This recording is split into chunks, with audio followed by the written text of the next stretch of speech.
بسم اللہ الرحمن الرحیم۔ تمام سامعین کو حسنین خان کا خلوص برا سلام۔ میں ہوں حسنین خان اور آپ دیکھ رہے ہیں 14 ستارے یوٹیوب چینل۔ یہ کہانی ایک شخص کی زبانی۔ عبدالغفور ہماری لاہور کی مل میں ملازم تھا۔ وہ بلا کا کام چور، سست اور دھوکے باز تھا۔ وہ مل کی گندم اور آٹا چوری کر کے بھی بیچ دیتا تھا، کام میں بھی سستی کرتا تھا اور وہ جی بھر کے نکھٹو بھی تھا۔ ہم نے کئی بار اسے نکالنے کا فیصلہ کیا، لیکن پھر میں اپنے والد کی وجہ سے رک جاتا تھا۔ میرے والد نے نصیحت کی تھی کہ میرے بعد کسی ملازم کو نوکری سے نہیں نکالنا۔ عبدالغفور مجھے والد کی طرف سے ورثے میں ملا تھا، چنانچہ اسے برداشت کرنے پر مجبور تھا۔ عبدالغفور کو زندگی میں کسی نے کبھی نماز پڑھتے دیکھا تھا اور نہ ہی کوئی نیکی کا کام کرتے۔ وہ دبا کر سگریٹ بھی پیتا تھا اور چرس بھی۔ وہ پوری زندگی مقروض بھی رہا تھا۔ ہم ہر سال اپنے ایک ملازم کو حج پر بھجواتے تھے۔ ہم اس ملازم کے تعین کے لیے قرآن دازی کرتے تھے۔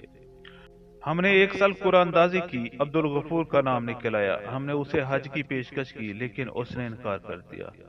لوگوں نے اسے بہت سمجھایا، لیکن وہ نہیں مانا، چنانچہ ہم نے دوسرے ملازم کو بھجوا دیا۔ اگلے سال پھر اس کا نام نکل آیا۔ عبدالغفور نے اس سال بھی انکار کر دیا۔ ہم نے دوبارہ قرآن دازی کی، دوسری بار بھی اس کا نام آ گیا۔ ہم نے تیسری قرآن دازی کی، پھر عبدالغفور کا نام آ گیا۔ ہم نے تجربے کے لیے مرتبان میں چوتھی مرتبہ عبدالغفور کی پرچی نہ ڈالی اور اس کی جگہ خالی پرچی ڈال دی۔ چوتھی مرتبہ پرچی نکالی تو وہ خالی نکلی۔ گویا اللہ تعالیٰ ہر صورت عبدالغفور کو حج کرانا چاہتا تھا، لیکن وہ نہیں مان رہا تھا۔ ہم نے اس پر بہت زور دیا، مگر اس کا کہنا تھا، مجھے تو نماز بھی نہیں آتی، میں حج کر کے کیا کروں گا؟ میں نے آخر میں اس کے ساتھ سودا کیا۔ میں نے اس سے کہا کہ تم حج پر چلے جاؤ، میں تمہیں پورے سال کی تنخواہیں اضافی دیتا ہوں۔ وہ لالچ میں آ گیا۔ میں نے مولوی صاحب کا بندوبست کیا۔ مولوی صاحب نے اسے نماز اور حج کا طریقہ سکھایا، دعائیں اور آیتیں یاد کرائیں اور ہم نے اسے حج پر روانہ کر دیا۔ عبدالغفور حج پر گیا، حج کیا، طواف الوداع کیا، عشاء کی آخری نماز پڑھی، سجدے میں گیا اور سجدے میں ہی انتقال کر گیا۔ وہ مرنے کے بعد دیر تک سجدے میں پڑا رہا۔ ساتھیوں میں سے کسی نے ہلایا تو پتہ چلا کہ عبدالغفور انتقال کر چکا ہے۔ آپ اللہ کے فیصلے دیکھیے، اس رات امام کعبہ کا انتقال بھی ہو گیا۔ اگلی صبح امام کعبہ کا جنازہ تھا۔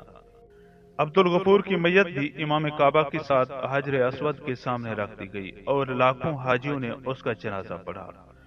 ہمیں اطلاع دی گئی، ہم سے لاش کے بارے میں پوچھا گیا۔ ہم نے اس کی بیگم سے پوچھا۔ بیگم کا کہنا تھا کہ اللہ تعالیٰ نے اگر اسے خانہ کعبہ بلایا ہے تو پھر اس کی تدفین بھی مکہ میں کر دی جائے۔ ہم نے اس کی تدفین کی اجازت دے دی اور یوں وہ مکہ مکرمہ میں دفن کر دیا گیا۔ میں اس کے نصیب پر حیران رہ گیا۔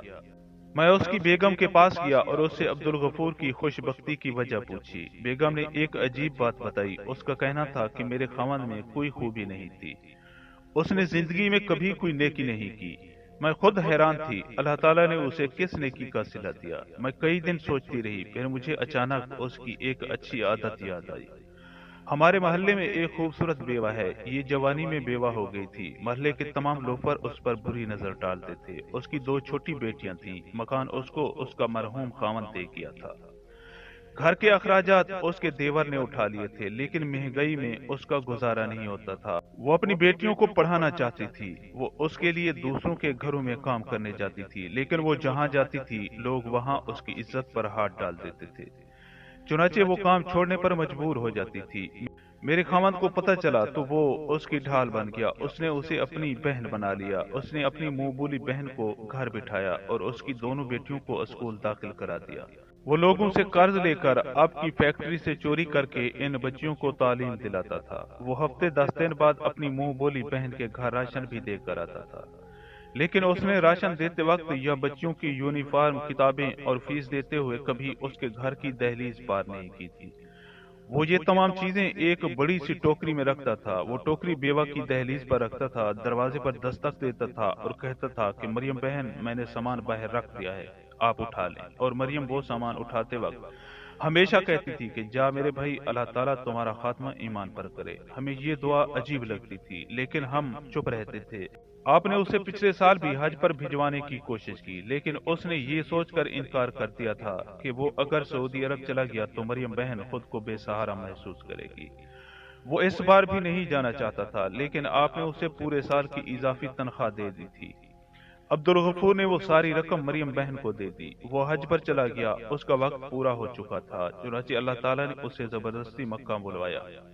مریم بہن کی دعا قبول ہوئی اور میرا خامد ایمان کی عظیم حالت میں اللہ تعالیٰ کے پاس چلا گیا۔ آپ حیران ہوں گے، مریم بہن نے جب یہ خبر سنی تو اس کے منہ سے بے اختیار شکر الحمدللہ نکل گیا۔ وہ رکے، چند لمبے سانس لیے اور پھر گویا ہوئے، میں یہ داستان سن کر سکتے میں آ گیا۔ میں اس کے بعد مریم بہن کے گھر گیا اور میں نے عبدالغفور کی طرح اس خاندان کی ذمہ داری اٹھا لی۔ میں اس دن سے مریم بہن، عبدالغفور کی بیگم اور اپنے تمام دوستوں سے درخواست کر رہا ہوں کہ آپ میرے لیے دعا کریں، اللہ مجھے عبدالغفور کی موت نصیب کر دے۔ میں خود بھی دن میں سینکڑوں مرتبہ ایمان پر خاتمے کی دعا کرتا ہوں۔ میں نے زندگی میں کبھی حج نہیں کیا۔ میں 15 سال عبدالغفور کی طرح بلاوے کا انتظار کرتا رہا۔ اللہ تعالیٰ نے بالآخر میری بھی سن لی۔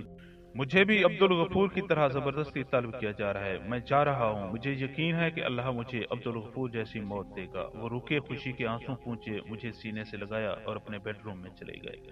میں دیر تک ان کے ڈرائنگ روم میں حیران و پریشان بیٹھا رہا۔ وہ چند دن بعد حج پر تشریف لے گئے، حج کیا، مدینہ منورہ تشریف لے گئے، عشاء کی نماز کے لیے مسجد نبوی گئے، سجدے میں گئے اور اللہ تعالیٰ نے انہیں بلا لیا۔ وہ جنت و بقیع میں صحابہ کرام کی قربت میں دفن ہوئے۔ اللہ تعالیٰ نے انہیں عبدالغفور کی موت نصیب کر دی۔ موسے دوستو، ہم امید کرتے ہیں کہ آپ کو ہماری یہ ویڈیو اچھی لگے۔ اگر آپ کو ہماری یہ ویڈیو اچھی لگے تو پلیز آپ ہمارے چینل کو سبسکرائب اور اس ویڈیو کو لائک ضرور کیجیے۔ اب ہمیں اپنی اگلی ویڈیو تک کے لیے اجازت دیجیے، اس دعا کے ساتھ کہ اللہ پاک آپ کو اپنی حفظ و امان میں رکھے۔ اپنا بہت زیادہ خیال رکھیے گا۔ شکریہ، خدا حافظ۔